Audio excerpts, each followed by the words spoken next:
Assalamualaikum warahmatullahi wabarakatuh. Selamat datang teman-teman. Perkenalkan, nama saya Satria Dika Pratama. Di sini saya akan membahas tentang pengenalan IP address dan subnetting. IP address adalah alamat numerik yang digunakan untuk mengidentifikasi perangkat dalam jaringan komputer.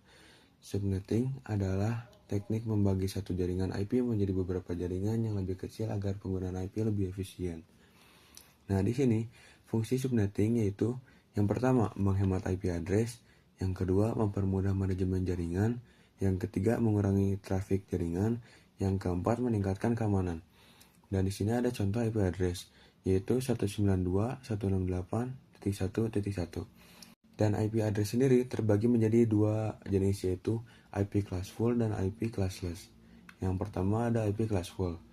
IP address dibagi menjadi berdasarkan kelas, yaitu kelas A, range dari 1 sampai 126, kelas B 128 sampai 191, dan kelas C 192 hingga 223. Nah, di sini ada kekurangannya teman-teman, yaitu tidak fleksibel dan banyak IP yang terbuang. Nah, yang kedua ini ada IP classless. IP address tidak terikat kelas, tapi menggunakan prefix atau yang dilambangkan dengan slash.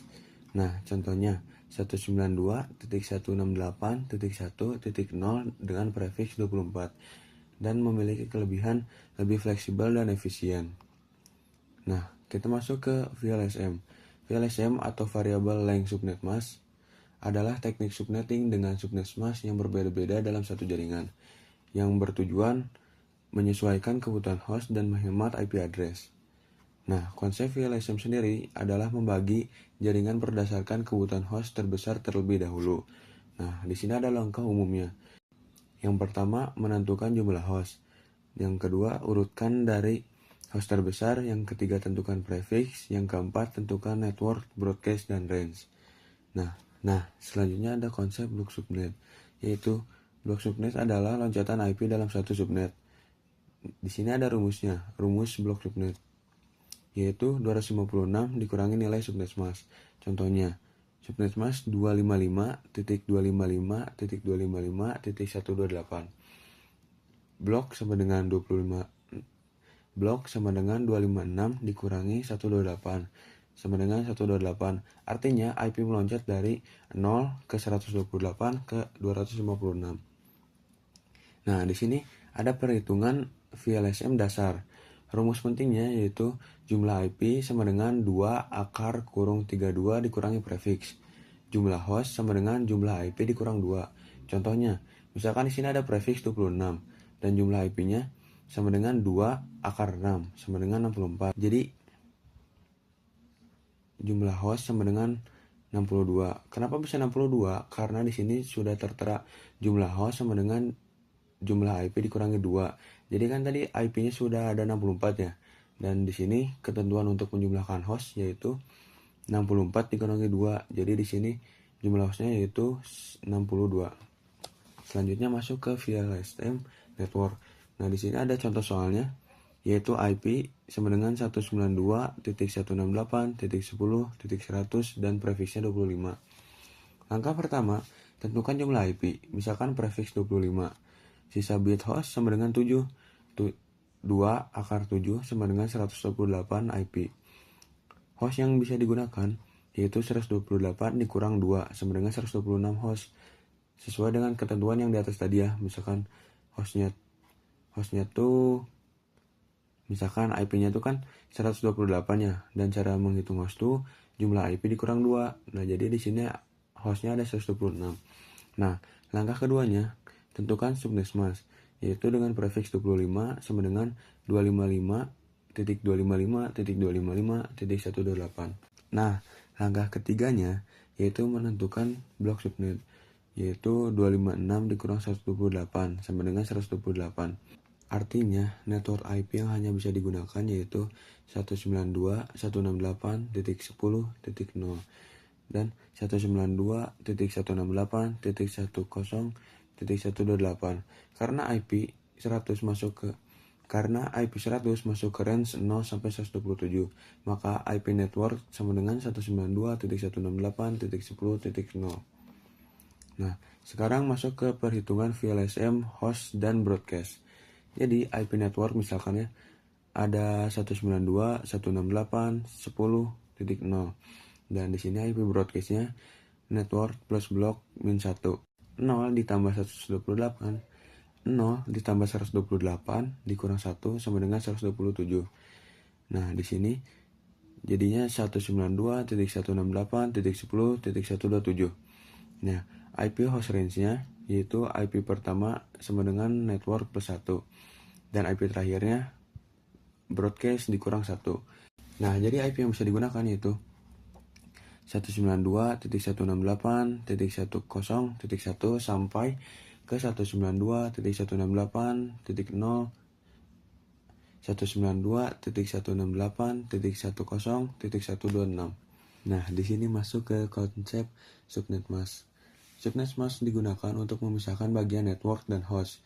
Contohnya, nah misalkan di sini ada prefix 24. Jadi subnet masknya adalah 255.255.255.0, dan di sini ada prefix 25 sama dengan 255.255.255.128. Semakin besar prefix, semakin sedikit host. Dan selanjutnya ada CIDR. CIDR atau Classless Interdomain Routing adalah metode pengelamatan IP menggunakan prefix.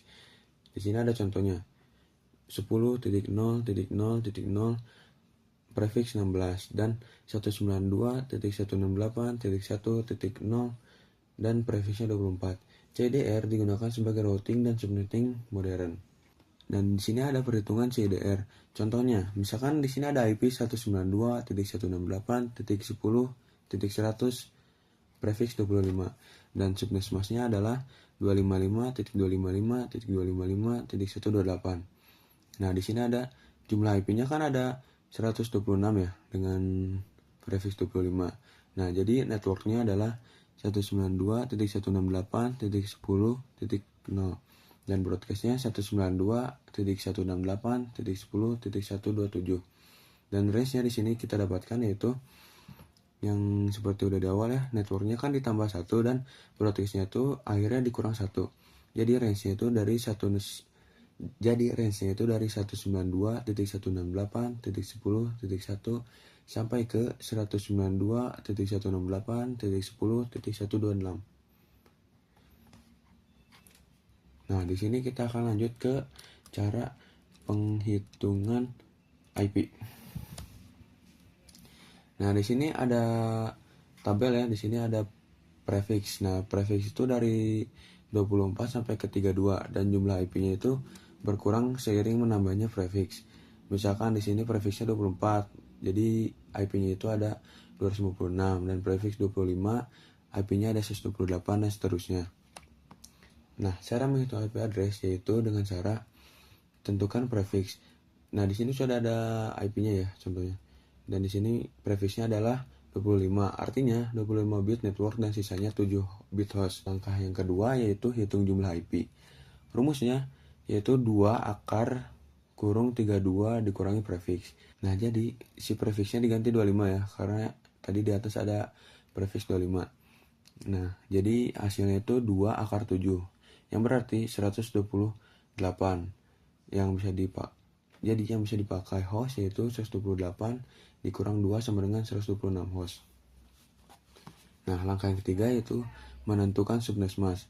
Jadi dengan prefix 25, subnet masknya adalah 255.255.255.128. Jadi yang harus kita ingat-ingat itu yaitu pola oktet terakhir. Di sini ada 0, 128, 192, 224, 240, 248, 252, 254, 255.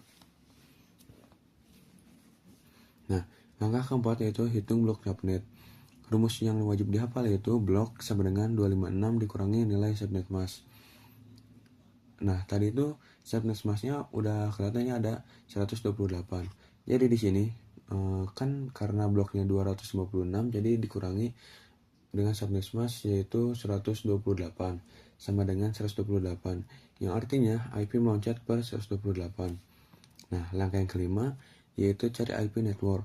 Lihat oktet terakhir dari IP, yaitu kan ada 100 ya.